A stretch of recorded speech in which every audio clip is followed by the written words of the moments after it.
बेनीवाल के राष्ट्रीय लोकतांत्रिक पार्टी के साथ खत्म होने का ये रिश्ता समय आ चुका है। क्या अब दोनों पार्टियों का गठबंधन ज्यादा दिन नहीं चलेगा? क्या बीजेपी वसुंधरा राजे और केंद्र के कृषि कानूनों के खिलाफ हनुमान बेनीवाल के तीखे तेवरों के बावजूद बेनीवाल से गठबंधन जारी रखेगी? ये बेहद गंभीर सवाल है। ये रिपोर्ट आप समझिए। हनुमान बेनीवाल यानी राष्ट्रीय लोकतांत्रिक पार्टी के संयोजक और नागौर के सांसद पिछले दिनों पंचायती राज चुनाव में अपनी पार्टी के समर्थन में वोट मांगने में व्यस्त थे। इस दौरान बेनीवाल ने केंद्र के कृषि कानूनों पर खूब सवाल उठाए, तो कई बार यहां तक कह दिया कि अगर केंद्र ने कानूनों में बदलाव नहीं किया तो वो एनडीए के साथ गठबंधन को लेकर दोबारा विचार करेंगे। भले ही बेनीवाल ने बीजेपी को चेतावनी भरे लहजे में ये बात कही हो, लेकिन बीजेपी के प्रदेश उपाध्यक्ष मुकेश दाधीच कहते हैं कि बेनीवाल को थोड़ा गठबंधन धर्म के बारे में सोचना चाहिए। दाधीच ने कहा कि बेनीवाल के बयान देने की अपनी फितरत और तरीका है, इस पर ज्यादा ध्यान देने की जरूरत नहीं है। मैंने कहा ना कि उनकी अपनी एक फितरत है किसी भी काम को, किसी भी चीज़ को करने की, और इसलिए कहाँ कौन है सहज होता है ये आप भी जानते हैं और मैं भी जानता हूँ। मुझे नहीं लगता कि कोई इस विषय को लेकर बहुत ज़्यादा कोई गंभीर है कि उनका इस प्रकार के बयान, उनका स्वभाव है इस प्रकार के बयान देना। कृषि कानूनों का मुद्दा अलग है, लेकिन इसी बीच वसुंधरा राजे को लेकर बेनीवाल की बयानबाजी जारी है। इससे परेशान वसुंधरा राजे के समर्थक विधायकों और पूर्व विधायकों ने केंद्र को बेनीवाल के साथ गठबंधन खत्म करने को लेकर पत्र भी लिख दिया है। छबड़ा विधायक प्रताप सिंह सिंघवी, पूर्व विधायक भवानी सिंह राजावत, प्रहलाद गुंजल और विद्याशंकर नंदवाना के संयुक्त बयान के बाद जारी इस पत्र में राजे के खिलाफ बेनीवाल की टिप्पणियों को गलत बताया गया।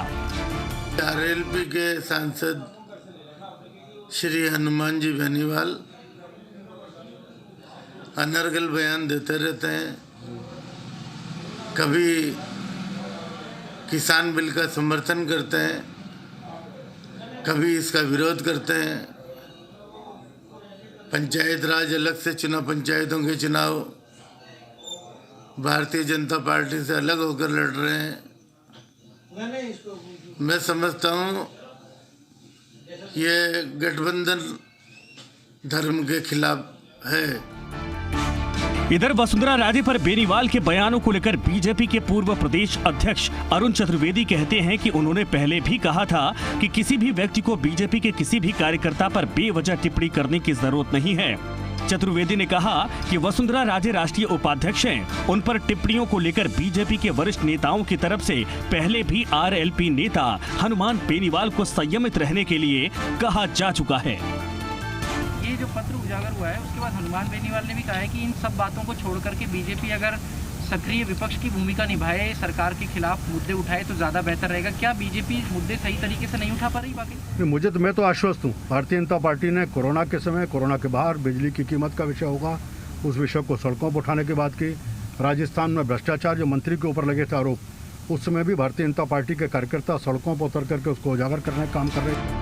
गठबंधन को लेकर हनुमान बेनीवाल की तरफ से बार बार चेतावनी दिए जाने के सवाल पर चतुर्वेदी ने कहा कि आरएलपी अपने फैसले के लिए स्वतंत्र है। वो कहते हैं कि बीजेपी ने भी गठबंधन धर्म की पालना की थी और खिवसर के चुनाव में उनके प्रत्याशी का समर्थन किया था।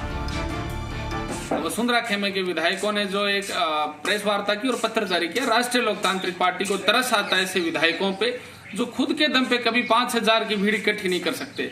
वो उत्तरी भारत के सबसे बड़े किसान नेता और राष्ट्रीय लोकतांत्रिक पार्टी के सुप्रीमो हमारे नेता हनुमान जी बेनीवाल के बारे में अनर्गल बयानबाजी कर रहे हैं। बयानबाजी के इस दौर में आरएलपी नेता भी किसी से कम नहीं दिखना चाहते। आरएलपी के प्रवक्ता महिपाल महला गठबंधन धर्म पर तो ज्यादा नहीं कहते, लेकिन वसुंधरा राजे के समर्थक विधायक और पूर्व विधायकों पर उनका कहना है कि जो लोग अपने दम पर 5000 की भीड़ नहीं जुटा सकते, वो हनुमान बेनीवाल पर किस हैसियत से बोल रहे हैं।